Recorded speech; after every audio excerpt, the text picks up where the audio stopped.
साधु साधु। नमो तस् भगवतो अरहतो सम्मा सम्बुद्धस्स। नमो तस् भगवतो अरहतो सम्मा सम्बुद्धस्स। नमो तस् भगवतो अरहतो सम्मा सम्बुद्धस्स। साधु साधु साधु। हमारे कल्याण मित्र गुरु भंते जी को हम लोग नमस्कार करें। साधु साधु साधु। श्रद्धावान उपासक उपासिकागण, हम लोग अभ्यास कर रहे हैं संयुक्त निकाय का, सूत्र पिटक से संयुक्त निकाय का अभ्यास। ठीक है। और हर एक सप्ताह हम 2 सूत्रों का अभ्यास करते हैं। भगवान बुद्ध जी ने जो बताया है कि धर्म का बहुत सा संग्रह करने वाला बहुश्रुत, जो भगवान ने बताया है, बहुश्रुत का मतलब होता है बहुत सा धर्म का श्रवण करने वाला। तो बहुश्रुत, बहुश्रुत का अर्थ होता है कि धर्म का बहुत सारा धर्म सुनकर उसको ध्यान में रखने वाला व्यक्ति। ये जो छोटे छोटे सूत्र हैं, यह सूत्र हमें बहुश्रुत होने की दिशा में लेकर चलते हैं। ठीक है। इसीलिए आप इनका जो श्रवण करते हैं वह दीर्घकालिक लाभ के लिए है, इसे जानकर रखिए। आज जिस सूत्र का अभ्यास करेंगे यह देवता संयुक्त का लगता है अंतिम वर्ग है। 6वां वर्ग, नष्ट किया जाए, खत्म किया जाने वाला जो वर्ग है, उसके बारे में भगवान बुद्ध जी ने यह बताया है कि किसे नष्ट करना है, किसे काटना है, उसके बारे में। प्रथम सूत्र है 6वां वर्ग का 6वां सूत्र, सावत्ति निदान। यह सूत्र भी हमारे शास्ता तथागत अरहत सम्यक संबुद्ध जी ने श्रावस्ती में विराजमान रहते समय किसी एक देवता के समक्ष, किसी एक देवता के पूछे हुए प्रश्न के उत्तर स्वरूप इसका उपदेश किया है। कोई एक देवता अपने आलोक से संपूर्ण जेतवन को प्रकाशित करते हुए आता है और भगवान जहां होते हैं वहां आकर भगवान को नमन करके एक और खड़ा हो जाता है। एक और खड़े ये देवता भगवान बुद्ध जी से इस तरह का प्रश्न पूछते हैं। क्या पूछते हैं? किंसु छेत्वा सुखम सेति, किंसु छेत्वान सोचति, किस्सु एक धम्मस वदं रोचेसी गौतमाति। कितने प्रश्न पूछे हैं? 3 प्रश्न पूछे। कौन कौन से? किंसु छेत्वा सुखम सेति, किसे काट देने से, किसे नष्ट कर देने से, किसे समाप्त कर देने से व्यक्ति सुखपूर्वक सो सकता है। देख रहे हैं? इस सुखपूर्वक सोने के लिए हमने क्या काटना चाहिए? तो ये प्रश्न देवता पूछ रहे हैं कि भगवान, सुखम सेति, सुखपूर्वक रहना है, सुखपूर्वक सोना है। सुखपूर्वक रहने के लिए, सुखम सेति का सुखपूर्वक रहने के लिए हमने अपने जीवन में से क्या काटना चाहिए, क्या नष्ट कर देना चाहिए, यह प्रश्न है। दूसरा प्रश्न है किंसु छेत्वान सोचति। सोचति का मतलब होता है पश्चाताप करना।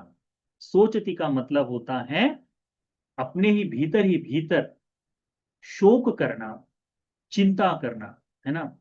तो किंसु छेत्वान सोचति, किसे त्याग देने से, किसे नष्ट कर देने से, किसे काट देने से व्यक्ति शोक मग्न नहीं होता, उसे चिंता नहीं सताती, उसे पश्चाताप नहीं होता।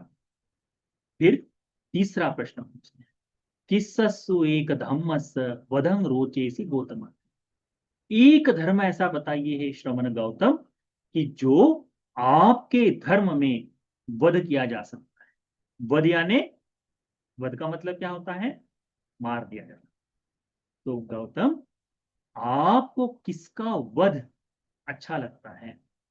यानी देखो, भगवान बुद्ध जी के बारे में यह बात है कि भगवान बुद्ध जी अहिंसा बताते हैं। भगवान बुद्ध जी ने सभी सभी के लिए इस अहिंसा का उपदेश दिया है और देवता भी इस बात को जानते हैं। परंतु फिर भी प्रश्न पूछते हैं। क्या पूछते हैं?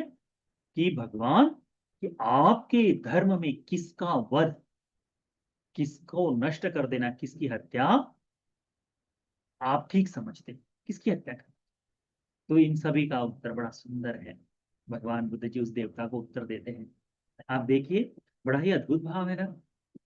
जहाँ दूसरे जगह पर हम देवताओं की बात सुनते हैं तो उसमें कोई चमत्कारों से, किसी की प्रशंसा करते हुए, तो किसी ऐसी बात माध्यम से व्यक्ति को अ, अपने ही भीतर, अपने ही वाणी में फंसाए रखने का प्रयास चलता है। परंतु बुद्ध के समक्ष ये सभी देवतागण उम, अपनी जो शंकाएं हैं उसे निशंक होने के लिए, शंकाओं को दूर कर देने के लिए बड़े सुंदर प्रश्न पूछते हैं। यह यह है देवताओं का स्वभाव, यह है देवताओं का रूप, जो मुक्ति के लिए इच्छा रखने वाले हैं, जो धर्म के अनुसार चलने की चाहत रखते हैं, अपने दिव्यत्व में भी मुक्ति की इच्छा रखते हैं। ठीक है।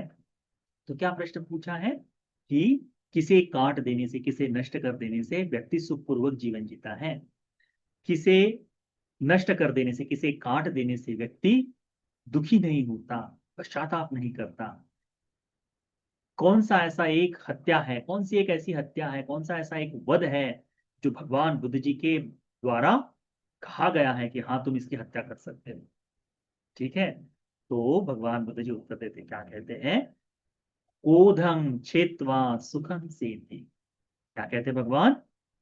क्रोध को काट देने वाला, क्रोध को नष्ट कर देने से। क्रोध, क्रोध समझते हैं ना?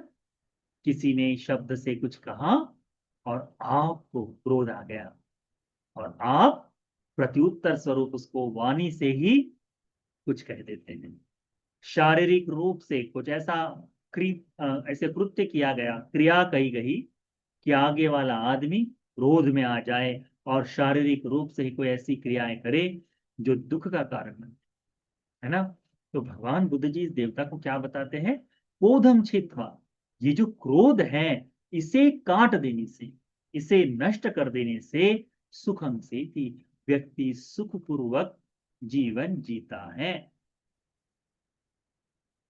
सुखपूर्वक सो सकता है, सुखपूर्वक नींद आती है। ठीक है। कौन सा धर्म? क्रोध। इसीलिए भगवान बुद्ध जी मैत्री के बारे में अलग अलग जगह पर वर्णना करते हैं, मैत्री के बारे में बताते हैं। आज वर्तमान में अधिकांश समय हमको लोग देखने को मिलते हैं जिन्हें सुखपूर्वक निद्रा नहीं आती, सुखपूर्वक उन्हें जीवन जीने में बड़ी तकलीफ होती है, कठिनाई होती है। इसका कारण है कि मन में कहीं ना कहीं एक क्रोध का भाव चल रहा है। आज देखिए, शब्द किसी को कहते ही, कोई एक आपने न भी किया हो तब भी व्यक्ति को तत्काल क्रोध आ जाता है और तुरंत ही गाली से, अभद्र वाणी से प्रत्युत्तर देता है ना? तो ये जो क्रोध है, भगवान कहते हैं ऐसे क्रोध को त्याग देने से, ऐसे क्रोध को नष्ट कर देने से, खत्म कर देने से, काट देने से वह व्यक्ति सुखपूर्वक जीवन यापन करता है, सुखपूर्वक सो सकता है, सुखपूर्वक उसे नींद आती है करके। फिर दूसरे प्रश्न का उत्तर भगवान देते हैं, क्रोधं छित्त्वा न सोचति।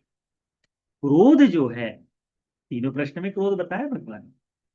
क्रोध का, क्रोध को नष्ट कर देने से, काट देने से, दूर कर देने से व्यक्ति को पश्चाताप नहीं होता, व्यक्ति को पश्चाताप नहीं होता।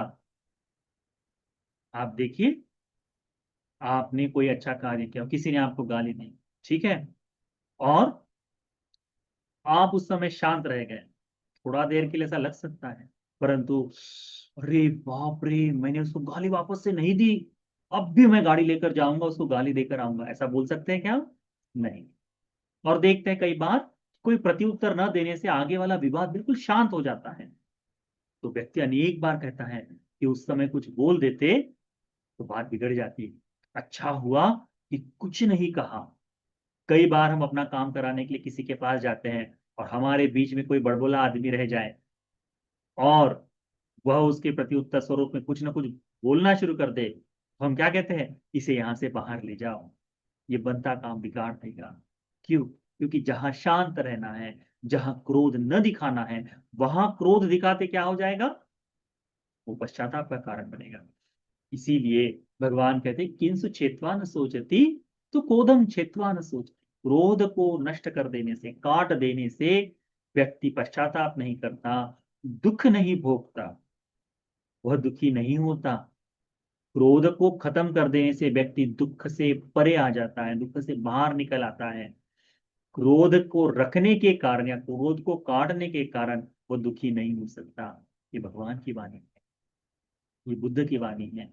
इसीलिए हमें क्या सच करना चाहिए, अपने मन में दादा परदादाओं के प्रति से लेकर या वर्तमान में भी ऐसे व्यक्ति के प्रति क्या क्रोध करना जिसको हम कभी देखेंगे नहीं, या फिर बचपन में किसी के साथ क्रोध आ गया और वो अभी भी चल रहा है, पड़ोसियों के साथ झगड़ा हो रहा है वो भी चल रहा है, जिनकी हमारे जीवन में आवश्यकता नहीं, जिसकी तकलीफ ही नहीं लेनी चाहिए, ऐसे क्रोध को हमने त्यागने की कोशिश करनी चाहिए। पर ये जो क्रोध है, ये त्यागना बड़ा मुश्किल है, ये नष्ट करना बड़ा मुश्किल है, बड़ा कठिन कार्य है। ये सरलता से नष्ट नहीं होता। क्यों नहीं होता? ये क्रोध जो है, हमारे हमारे किसी के प्रति हमारे मन में क्रोध आ जाए तो आसानी से नष्ट क्यों नहीं होता? क्योंकि भगवान कहते हैं, क्रोधस्य विषमूलस्य मधुरगस्य देवते। भगवान कहते हैं कि मधुर ऐसा लगने वाला यह क्रोध का भाव, मधुर लगता है ना, मन को बड़ा, किसी को गाली दे दी, कुछ कह दिया, मैंने तो ऐसा कह दिया करके बड़ा प्रिय भाव लगता है। और आकर दसियों बार बता, अरे ऐसा हुआ उस दिन, उसने पकड़ लिया था और उसको ऐसा बताया, ऐसा किया कि देखो बड़ा हो गया। परंतु यदि वो चिंतन कर ले कि इसके कारण वह वही शब्द अपने बच्चों के लिए इस्तेमाल कर रहा है, अपनी पत्नी के लिए इस्तेमाल कर रहा है, अपने माता पिता के प्रति भी उसी तरह से, कोई एक व्यक्ति गाली देना सीख जाए तो उसके वाणी पर लगाम लगाना बड़ा मुश्किल हो जाता है। वह माँ कौन है भूल जाता है। आजकल वो देखा जाता है ना, तो बुढ़िया से शुरू करेंगे और गाली गलौज तक लेकर जाएंगे। ऐसे अनेक पुत्र हैं, अनेक ऐसे पति हैं जो अपनी पत्नी के साथ सीधे मुंह बात नहीं कर सकते। वो समझ ही नहीं पाते कि ये जो क्रोध है, इससे अभिभूत होकर ये सारी गंदगी जो है इस क्रोध के कारण जागी है, ये नहीं समझते। तो भगवान ने इस क्रोध को क्या कहा है, क्रोधस्य विषमूलस्य, विष का मूल है। विष समझते हैं, जहर, जहर जो है, ये जो क्रोध है, ये जहर की गांठ है, ये जहर का मूल है। ये जहर का क्या करता है, ये चारों दिशाओं में फैलता है। यदि जड़ में जहर है तो पेड़ के ऊपर सभी जगह पे कड़वा ही होगा, जहरीला ही होगा। एक समय की बात है, वो देखो, भगवान के समय, भगवान अतीत काल में, जातक कथाओं में आता है कि किसी एक राजा के पास कुछ ऐसे आम का वृक्ष था, इतना मधुर था, इतना मधुर था कि अनेक राजा लोग उसको चाहते थे कि हमारे राज्य में भी ये हो। तो राजा न चाहता था कि किसी को मिले, इसीलिए जब आम भेजता था तो उसकी जो गुठली है, गुठली में छेद कर कर कि वो बीज न बन पाए, ऐसा कर कर भेजता था। सब राजाओं को भेजता था, अपने को दिखाना है कि मेरे पास इतना साम्राज्य है करके। तो हुआ यह कि दूसरे जो राजा है उनको बड़े मन में लगा कि अरे, ये तो ना तो बीज हो रहा ना कुछ हो रहा है, तो कुछ ना कुछ करना पड़ेगा। तो उन्होंने क्या किया, किसी एक किसी एक अ, माली को बुलाया, जो बागवानी करता है, ऐसे को बुलाया और बताया कि जाओ वो पेड़ जो जो आम का है वहां पर बागवानी करो और पता करो क्या है। वो आम का लगाने गया, उसको कड़वा करना था, उसकी इसको खत्म करना था। तो राजा उस पेड़ को हाथ भी न लगाने दे, काट दे।